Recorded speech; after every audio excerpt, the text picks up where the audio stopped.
जय श्री कृष्णा। स्वागत है आपका श्री भक्ति ज्ञान चैनल में। आज हम सुनेंगे कार्तिक मास के कृष्ण पक्ष की रमा एकादशी व्रत कथा, जो बहुत ही पुण्यदायिनी मानी गई है। पौराणिक धर्म ग्रंथों के अनुसार भगवान श्री कृष्ण ने स्वयं धर्मराज युधिष्ठिर को रमा एकादशी की महानता के बारे में बताया। भगवान श्री कृष्ण ने स्वयं बताया कि रमा एकादशी का व्रत करने वाला मनुष्य सभी पापों से मुक्त हो जाता है। शास्त्रों के अनुसार ये एकादशी कार्तिक मास के कृष्ण पक्ष की दीपावली के 4 दिन पहले पड़ती है, जिसे रंभा और रमा एकादशी 2 नामों से जाना जाता है। ये व्रत सच्चे मन से करने से वाजपेय यज्ञ के बराबर फल प्राप्त होता है तथा इसके साथ साथ रमा एकादशी सभी एकादशियों में सबसे सर्वश्रेष्ठ और महत्वपूर्ण मानी गई है। यह एकादशी भगवान श्री हरि विष्णु को सभी व्रतों में से सबसे अत्यधिक प्रिय है और ये पुण्य कार्य का संचय करने के लिए बहुत ही महत्वपूर्ण मानी गई है। वेद पुराण के अनुसार जो मनुष्य सच्चे मन से इस एकादशी का व्रत उपवास रखता है और इस एकादशी की कथा को सुनता है, उसे वैकुंठ धाम प्राप्त होता है और जीवन के समस्त समस्याओं से मुक्ति मिलती है। इस एकादशी के दिन भगवान श्री हरि नारायण के साथ साथ माता लक्ष्मी जी की विशेष रूप से पूजा की जाती है। हिंदू धर्म में ये एकादशी इसलिए भी अधिक महत्वपूर्ण है क्योंकि श्री हरि विष्णु की पत्नी देवी लक्ष्मी माँ का एक नाम रमा भी है। अतः ये एकादशी विष्णु जी को अधिक प्रिय है।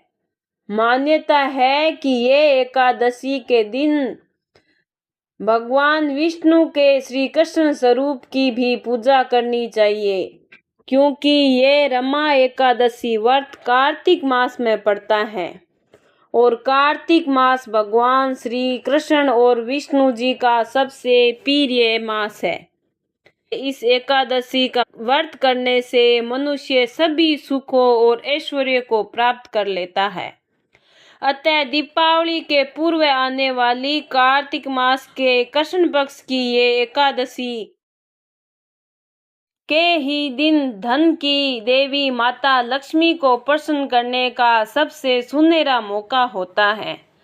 तो इस दिन विशेष रूप से भगवान विष्णु के साथ साथ माता लक्ष्मी की पूजा अवश्य करिए। घर में कभी भी सुख समृद्धि की कमी नहीं होगी। अब कार्तिक मास के कृष्ण पक्ष की परम पुण्य रमा एकादशी व्रत की कथा सुन लेते हैं।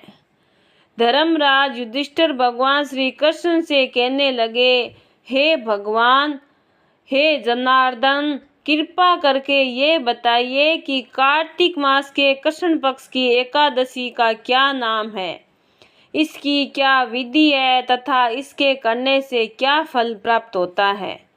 कृपा कर विस्तार पूर्वक बताइए। तब भगवान श्री कृष्ण बोले, हे धर्मराज, कार्तिक कृष्ण पक्ष की एकादशी का नाम रमा है। ये बड़े बड़े पापों का नाश करने वाली है। इसका मातम मैं तुमसे कहता हूँ, ध्यान पूर्वक सुनो। हे राजन, प्राचीन काल में मुकुंद नाम का एक राजा था। उसकी इंद्र के साथ मित्रता थी और साथ ही यम, कुबेर, वरुण और विभीषण भी उसके मित्र थे। ये राजा बड़ा धर्मात्मा, विष्णु भक्त और न्याय के साथ राज्य करता था। उस राजा की एक कन्या थी जिसका नाम चंद्रभागा था। उस कन्या का विवाह राजा के चंद्रसेन के पुत्र शोभन के साथ कराया। एक समय वह शोभन अपने ससुराल आया उन्हीं दिनों जल्द ही पुण्यदायिनी एकादशी रमा एकादशी भी आने वाली थी।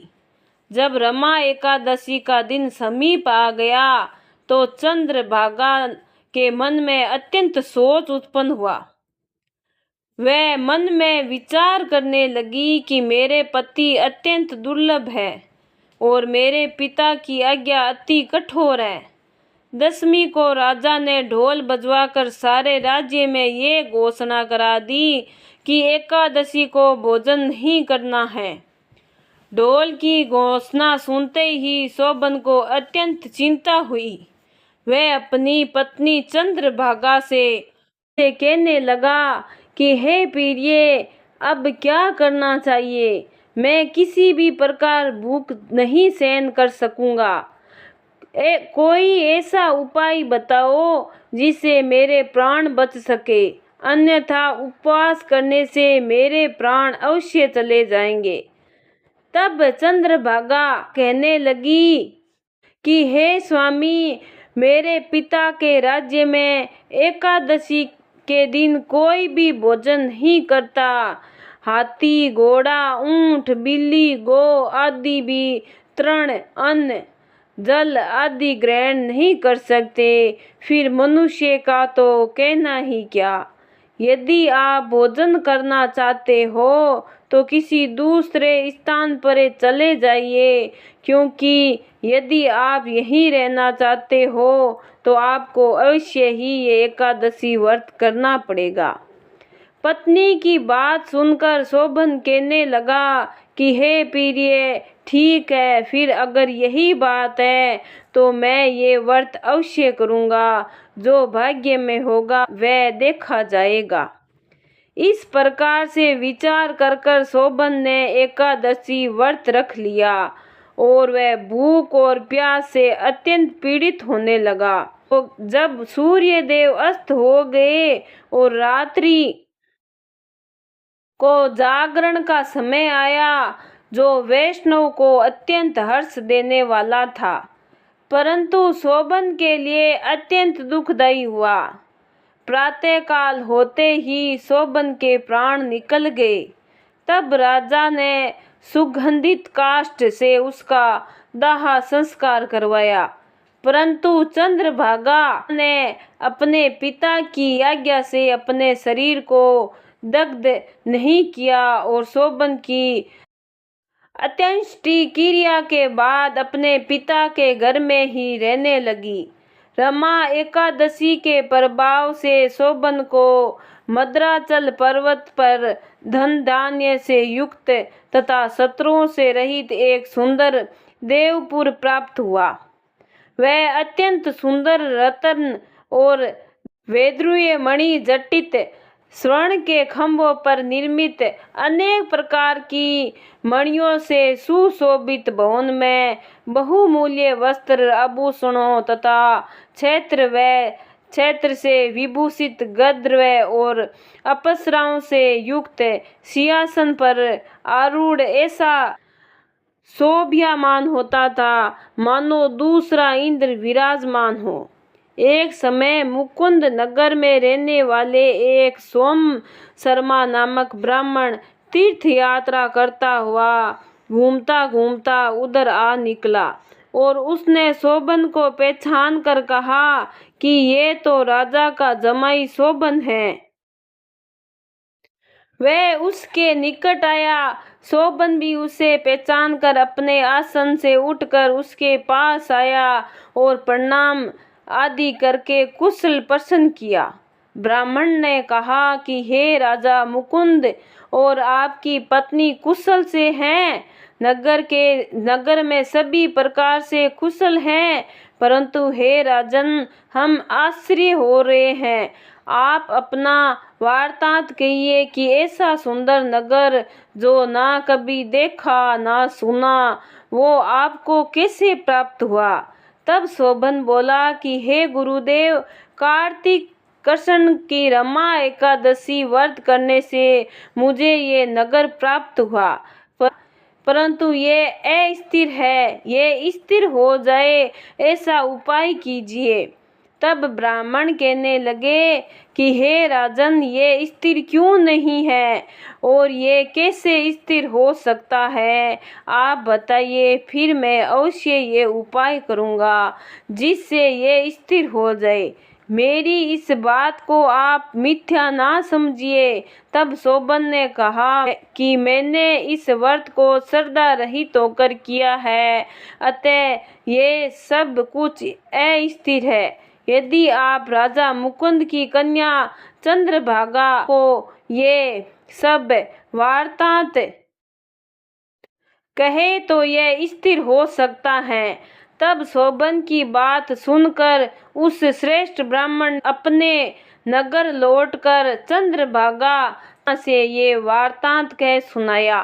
ब्राह्मण के वचन सुनकर चंद्रभागा बड़ी प्रसन्नता से ब्राह्मण से कहने लगी, हे ब्राह्मण देव, ये सब बातें आपने प्रत्यक्ष देखी है या स्वप्न की बातें कर रहे हैं?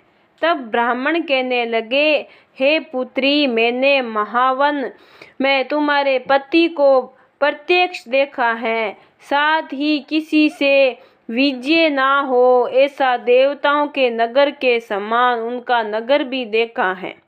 उन्होंने ये भी कहा कि ये स्थिर नहीं है। जिसी प्रकार ये स्थिर रह सके सो उपाय करना चाहिए। तब चंद्रभागा कहने लगी कि हे विप्र, आप मुझे वहाँ ले चलिए।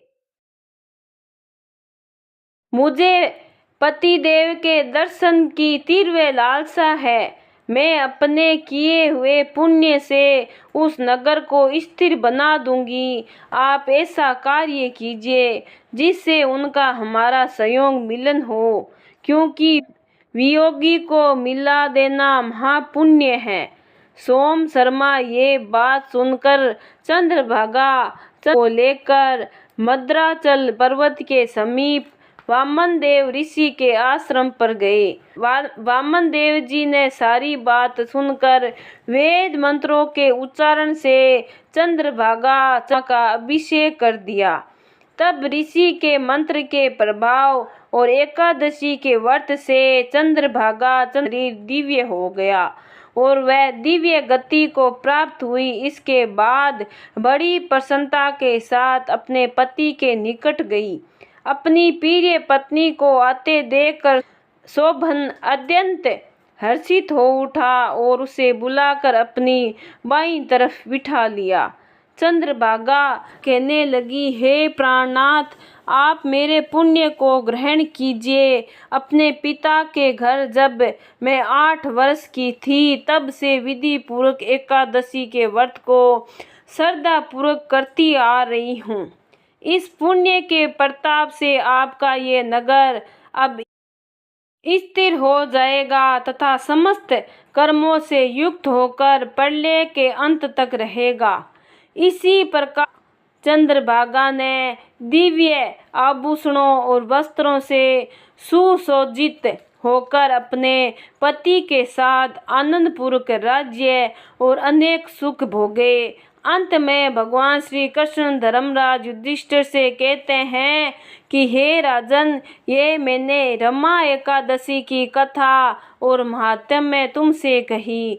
जो मनुष्य इस पुण्यदायिनी एकादशी व्रत को करते हैं उनके ब्रह्म हत्या आदि समस्त पाप नष्ट हो जाते हैं। कृष्ण पक्ष और शुक्ल पक्ष की कार्तिक मास की ये दोनों ही एकादशियां सर्वश्रेष्ठ है। इनमें कोई भेदभाव नहीं है, दोनों समान फल देती है। जो मनुष्य इस एकादशी को पढ़ते हैं अथवा सुनते हैं वह समस्त पापों से छूटकर विष्णु लोक को प्राप्त हो जाते हैं। ये थी रमा एकादशी व्रत की पुण्यदायिनी कथा। इसके अलावा आप पुराणों में ऐसी मान्यता है कि रमा एकादशी पर विशेष रूप से माता लक्ष्मी की पूजा की जाती है। ऐसा कहा जाता है कि इस दिन तुलसी माता की मंजरी भगवान विष्णु को अर्पित करनी चाहिए। इससे श्री हरि नारायण अत्यंत प्रसन्न होते हैं। इसके अलावा कार्तिक मास की इस पुण्य एकादशी के दिन आंवले के भी पूजन का विशेष महत्व माना गया है। ऐसा कहा जाता है कि जो लोग इस एकादशी पर आंवले की पूजा करते हैं वह भगवान श्री हरि के धाम को जाते हैं। और साथ ही जो मनुष्य लक्ष्मी प्राप्ति की इच्छा रखने वाले हैं उन्हें इस एकादशी के दिन आंवले से स्नान करना चाहिए। तो इन दोनों उपायों को विशेष रूप से रमा एकादशी के दिन अवश्य करना चाहिए। बोलिए श्री विष्णु भगवान लक्ष्मी माता की जय। अगर आपको मेरी ये कहानी अच्छी लगी है तो लाइक सब्सक्राइब जरूर करें। बहुत बहुत धन्यवाद।